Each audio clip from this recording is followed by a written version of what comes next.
What's going on, guys? It's Tracky here, and welcome to 2016 opening day.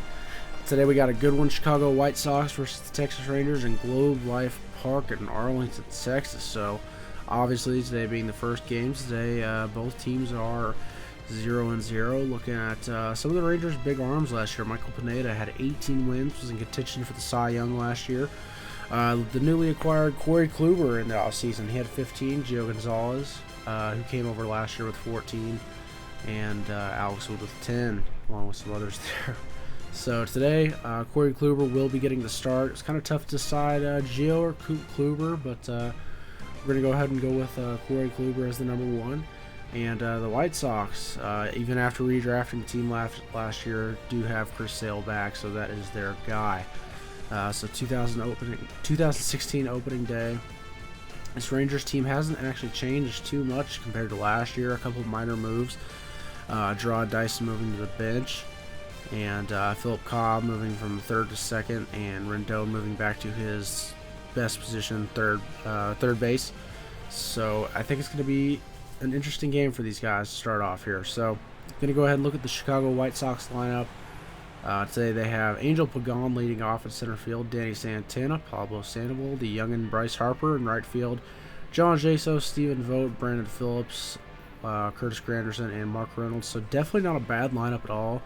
And today they'll be taking on the 6'4", 215-pound, 29-year-old Corey Kluber, who in 2014 did win the AL Cy Young. So definitely a guy to keep your eyes out on. He's a great pitcher, great pitcher. So Angel Pagan will start today off. 295 average last year, 7 home runs, and just a pretty decent season for Angel Pagan. So first pitch of the 2016 season here underway, and it's going to miss down in the zone for ball one. Corey Kluber starts off with a sinker. This time we'll have a fastball down and in, and that will be fouled off down the first base line.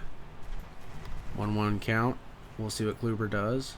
Looks like he's going with the curveball down and in, and Pagan drops that one down to bunt. That's going to be Kluber all by himself, throws the fielder, and that will retire the first batter of the 2016 season. Angel Pagan has a seat back on the bench.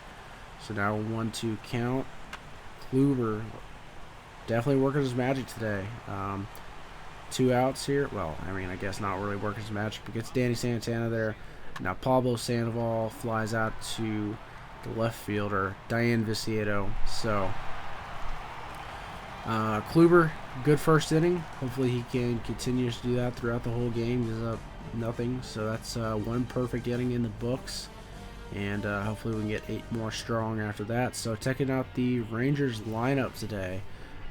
Very similar as last year, but Austin Jackson, the biggest guy they kind of got in the off season. Him and Corey Kluber came over. Rendon, Trout, Yan Gomes, Philip Cobb, Diane Viciedo. I didn't look at it. I talked too much, but anyway, they're going to be taking on the 6'6", 180-pound, 27-year-old toothpick. Chris Sale, hard throwing lefty, and he gets Mike Trout looking there. So great first inning by him. Corey Kluber coming back in here. He's actually going to give out a walk here, and walks tend to hurt, but this time Yan Gomes has a bit trouble catching that ball, and guy takes off, and he's gunned down to second. So that's a free out almost for the Rangers, and 1-2 count, and Curtis Granderson with a rip at that, and doesn't make any contact. Marcus Semien here, getting his first swing in of the day. It's a nice little blooper into right field. The right fielder just misses, tries to stretch it into 2, and actually gets tagged out. So good heads up base running, but at the same time maybe you just take that single and see what you can do. But it was the last out of the inning. It's not a big deal. Still got plenty of innings left to play. Top of the 4th, and there goes Bryce Harper. That's the power that he has right there. Obviously not a long home run to right field here in Globe Life Park, but it's not Yankee Stadium, so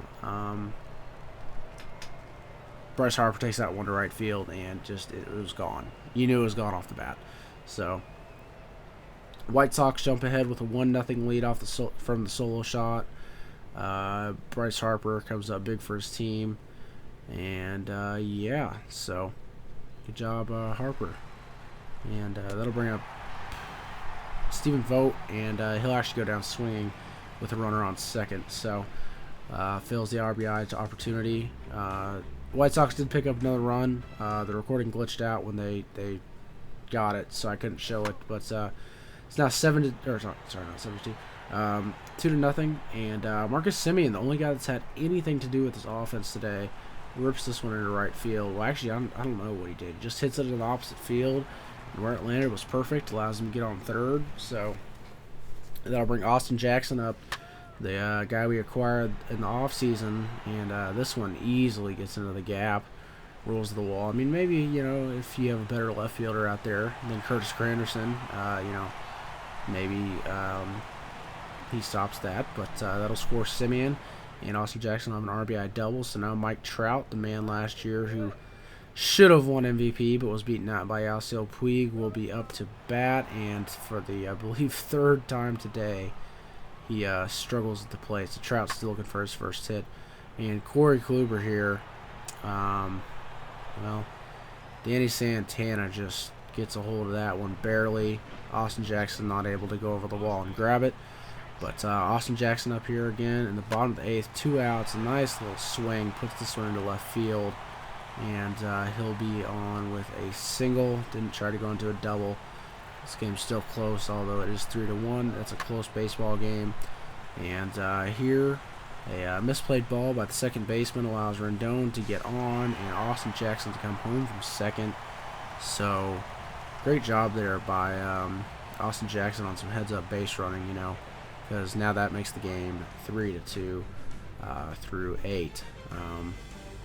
So the White Sox have 8 hits through 8, and the Rangers have 7 with 1 error. So Philip Kaw, not the rookie sensation anymore, but to bat here in the bottom of the 9th, and he actually does end the game with a liner to third baseman. So Texas Rangers actually fall to the White Sox, the World Series champions, 2015 World Series champions.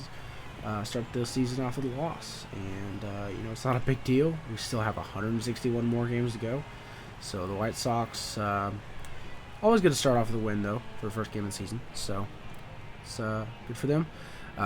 If you guys kind of thought I had a little low energy, it's because I do. I'm going on 2 hours of sleep, and I've been up for a while, so yeah, hopefully you guys enjoyed yesterday's double uploads. Today we got double uploads again.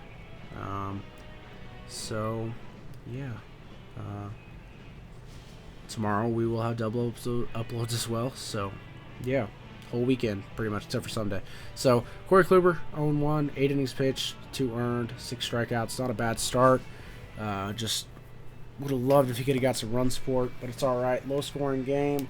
Got to get used to the new All-Star difficulty, and yeah, I hope you guys enjoyed this video. If you did, leave a like, and it's been Tracky, guys. I'll see you guys later.